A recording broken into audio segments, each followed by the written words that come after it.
रात का वो सफर, एक खौफनाक रात, सर्दियों की वो रात बहुत गहरी और खामोश थी। रमेश शहर से अपने गांव लौट रहा था। सड़क के दोनों ओर घने पेड़ थे और कोहरे के कारण कुछ भी साफ दिखाई नहीं दे रहा था। रात के करीब 1 बज रहे थे, तभी अचानक उसकी कार झटके खाकर रुक गई। रमेश ने कई बार इंजन स्टार्ट करने की कोशिश की, लेकिन कार टस से मस नहीं हुई। बाहर जमा देने वाली ठंड थी और फोन में नेटवर्क का नामो निशान नहीं था। एक धुंधली सी रोशनी मदद की तलाश में रमेश कार से बाहर निकला।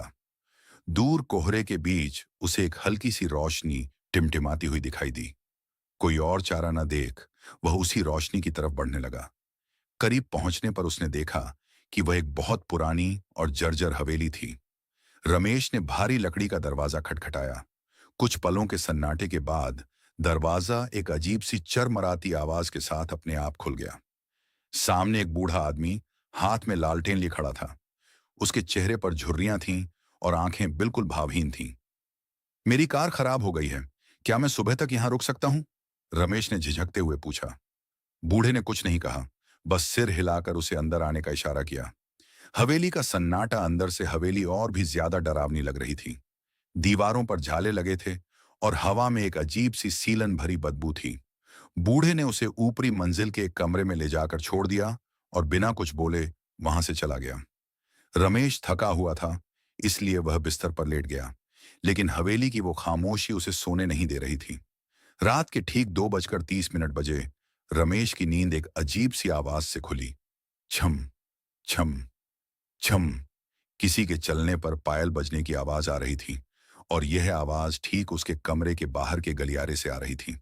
खौफनाक मंजर। रमेश ने हिम्मत जुटाई और धीरे से कमरे का दरवाजा थोड़ा सा खोला। बाहर का नजारा देखकर उसके रोंगटे खड़े हो गए और खून जैसे जम सा गया। गलियारे में वही बूढ़ा आदमी लालटेन लिए जा रहा था, लेकिन उसके पैर जमीन पर नहीं थे, वह हवा में तैर रहा था। तभी बूढ़े ने अचानक मुड़कर रमेश की तरफ देखा। उसकी आंखों की पुतलियां गायब थीं और पूरा चेहरा सफेद पड़ चुका था। बूढ़े के होंठ हिले और एक भारी गूंजती हुई आवाज आई, तुम यहां से कभी नहीं जा पाओगे।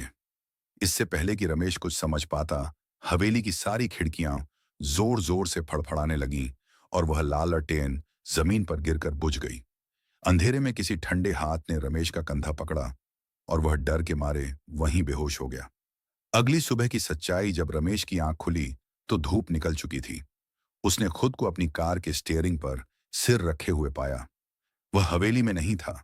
घबराया हुआ रमेश तुरंत कार से बाहर निकला। तभी वहां से एक स्थानीय दूध वाला साइकिल से गुजर रहा था।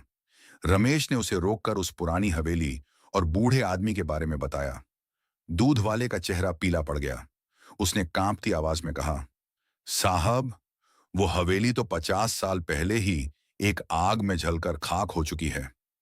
उसमें रहने वाला चौकीदार उसी हवेली में जलकर मर गया था। जो भी रात में उस रास्ते पर रुकता है, उसे वो चौकीदार आज भी अंदर बुलाता है। लेकिन आप बहुत खुशकिस्मत हैं जो जिंदा लौट आए।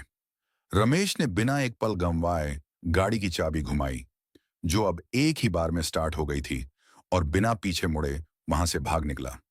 आज भी सर्दियों की रातों में वह कभी उस रास्ते से नहीं गुजरता।